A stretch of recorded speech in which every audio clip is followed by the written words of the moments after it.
Welcome to Samba Samba. Enjoy the video. In this video, I will explain how to gain vitamin D from food.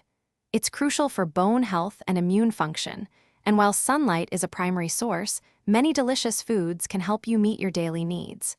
We'll explore both naturally rich options and fortified products, making it easier to incorporate this vital nutrient into your diet. Let's dive in. When it comes to natural sources, fatty fish are superstars.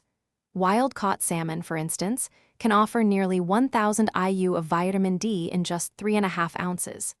Canned tuna is another convenient option, providing over 250 IU per serving.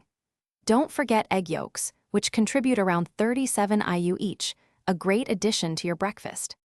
Beyond natural sources, many common foods are fortified to boost your vitamin D intake.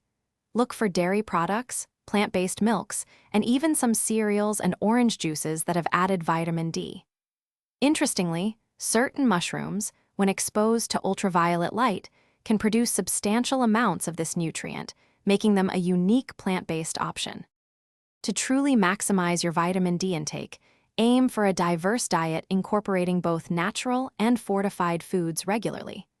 If you find it challenging to get enough through food alone, discussing a supplement with your healthcare provider is a smart move. And speaking of smart moves, check the description for a link to the new Kindle Paperwhite and other great deals. It's a fantastic way to enjoy your favorite books anywhere. Thanks for watching. Consider subscribing if we helped you.